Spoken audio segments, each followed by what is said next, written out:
right, it is time for for To The Point, and we know very well that this is a space where we freely talk about the things that, are with us in society. And so today, we'll just be looking at the rise of, modern childhood. I don't know how best to put that, just to say, how is modernization then affecting current child? That's a conversation that we'll be having. Is that child allowed the chance to grow as they should? The typical old kind of style where you would be raised and, it's the usual time. It's school, after school, it's a bit of play. After play, shower, take your food and go to sleep. We'll put a disclaimer to the fact that we appreciate the little girls that we'll have on set this evening because of the numerous things, the extra activities that they are doing as compared to the normal child. And so as we get into this conversation, we perhaps just look at some of the key things and components that are making these adjustments to the way of how we raise our children. Rise of modern childhood, and of course we're looking at physical health and well-being of a child, the question of nutrition, exercise, obesity. These are critical factors, of course, that are encouraging physical activity and healthy eating habits that are vital for the child. We are going to look at, just how today's child is vulnerable to increasing demands of life. And those are the key things that we'll be looking at today. For instance, we have one of them who is in the field of environment and cultivating the environment and taking care of the environment. Just how much does she know about this? And there's another one who is deeply engraved in the world of social media, TikTok, and, influencing. Does this allow her the chance to live life as a young child? And of course, just how do they get to balance the question of their education, their academics, of course, the extracurricular activities and the social expectations today?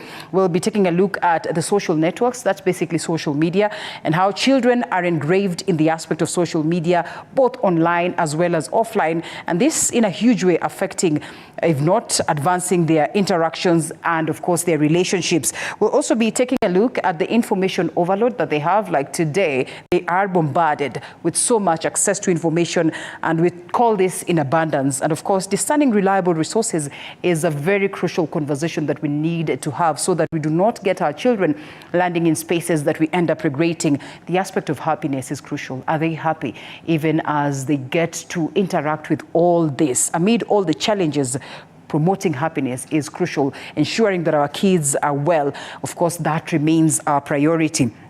And the digital divides, basically, as well. That is on the question of technology. And of course, we understand just how key technology is in the lives of our children today. So while it attracts families and friends, and we all agree that it comes along with humongous risks like cyberbullying, do we train them to be ready for such occurrences in the event that they play out? And I am guilty of this one.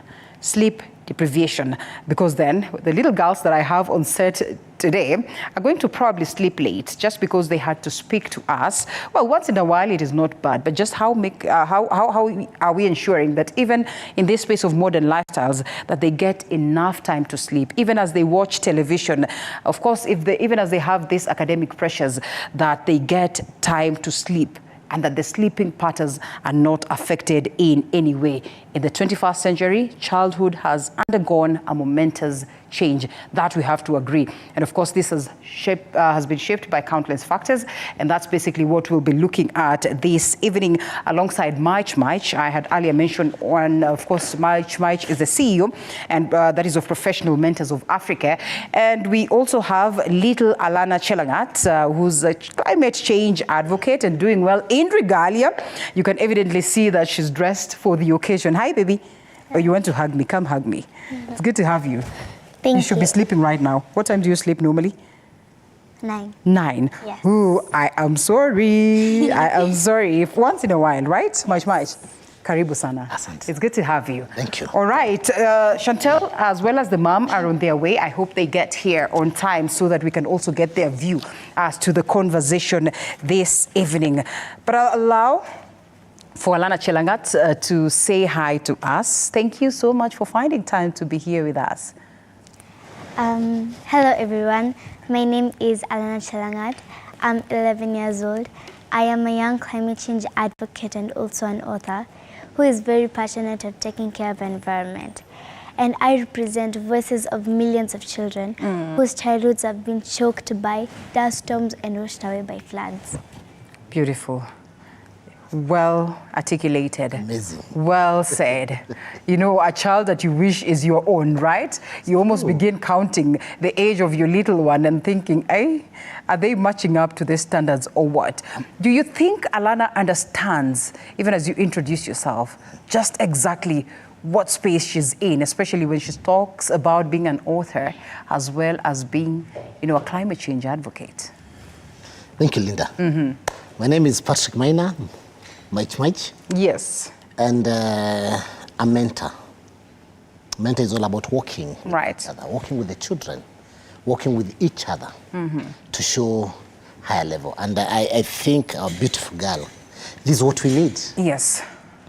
We need to help kids to claim things, to claim, and I'm a writer. Yeah. I'm this and this and this. It's not about surprising them. It's not about telling young people, you are the youth of tomorrow. No, it's now. Now or never. Now or never.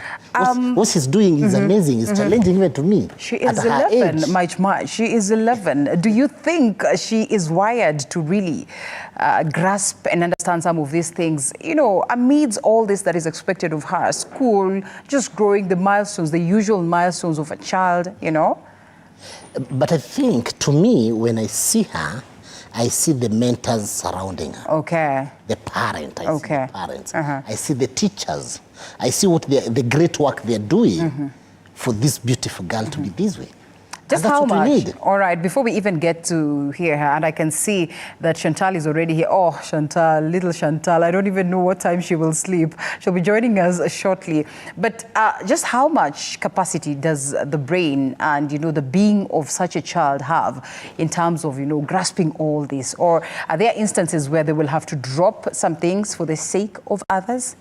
No, for the children, even for us, she can just grasp what she can right now. It's us we are magnifying it. It's us we are looking in our own angle, how big it is. Right. But in her environment, her mindset, her thinking is based on how it is. Lakini sisi tunaona ikuwa kubwa sana. But as well, Mike, we also understand that in this environment that we're in, there are things that I know have been crafted and have been placed on the table for the children to consume, that every standard child in Kenya, every normal child should have undergone this and that and everything. And therefore, the system has wired them to this corner.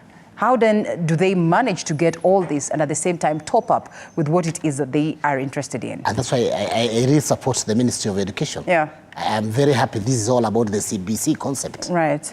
It's all about not looking one line, how we have been geared to move this way. It's about how we can extract the best out of the child. And this child can do this and also can do this. This child, who is this child? If you look about the whole concept of CBC, that's something that all of us need to embrace it fully. Right. To come out from the geared approach of thinking process, that the child should be one, pop, pop, pop, pop. Wow. But when you let the child explore, in fact, they will teach us more. We'll learn a lot from the children. Beautiful. Teachers can tell you right now, there's a lot we are learning from the kids. There is a lot that is happening from the kids to us. Like, for example, the other day, my child was told, we need some bottle tops. Yeah. What comes in me is the behavior concept. Okay. The bottle tops I can get easily, there's a bar. Okay. The one I can get easily. Okay. Because ukiangalia tuduka zile za soda squeezy utapata wapi? Inafunguliwa kama imetupwa. Lakini za bar ni mingi. So it is helping me to change my way of thinking, my behavior, because sitapatia mtoto wangu bottle top za bar, za bia, za pombe. Because what will happen when she goes... And a typical bottle top, you will agree with us, is the typical peke. It will make more sense if you're going to give them the typical peke that, you know, hii kifuniko ya bottle top, which is still a bottle top as well. Nabidi nitoke mapema niende kwa ile shop. Uanze kuokota. You see, so I'm so involved. It's making me to be involved in the developmental stages of this child. Early, it was not like that. All right. I bring the child to you as a teacher, give me the results. For you. Period. Baby. You're an author, you said. Yeah. Have you written books already, or have you written, I don't know, articles and all that? Yes. What is your favorite that you've written, and how many copies do you have so far? I have 2 copies. Okay. Like 2 different books? Yes. Okay. Yeah.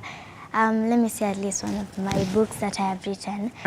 So I have written a storybook named entitled Alana's Magical Adventure at Mazingira Park. Nice. And it teaches kids about climate change and what they can do to save the environment and how to beat plastic pollutions. Like we can do simple things to save the environment. Right. Like using the 3 R's, standing for recycling, reusing, and reducing. It's actually reducing, reusing, then recycling. Yeah. We can turn off the lights when we are done using them, same to the water, and much more. Who teaches you all this?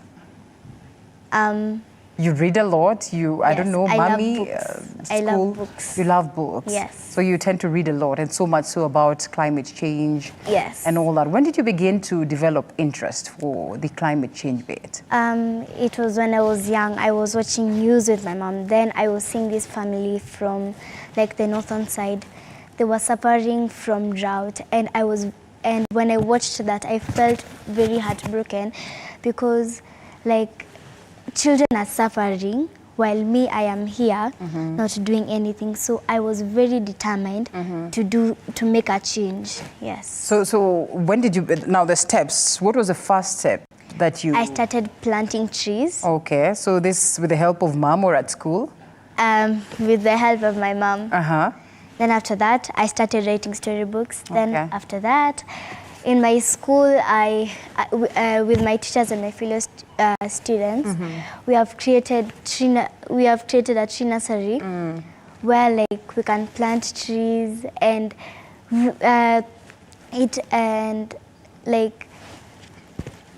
it goes all like that. Oh, yes. Beautiful. I'll come back to you so that you can tell us what is a typical day for Alana, like what will be a Monday be like for Alana. But we have, this little one, when will she get to sleep? Chantal, how are you? You are fine. Come say hi to me. Good to have you. You're not asleep up to now. How old are you? 6. Only 6? Ebu dance for us, kidogo. Yeah, but we don't have music, but you can dance. What is your favorite song? Time Bomb. Time Bomb. You hata sijui naimbo aje? Time Bomb. Time Bomb.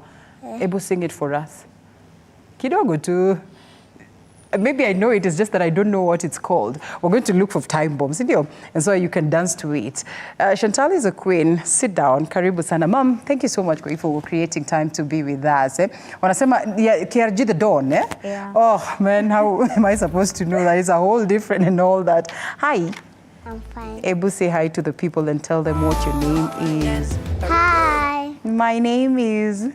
My name is Chantal Njoki. Chantal Njoki. What does Chantal Njoki do apart from being a little girl and a student, a TikToker? Yes.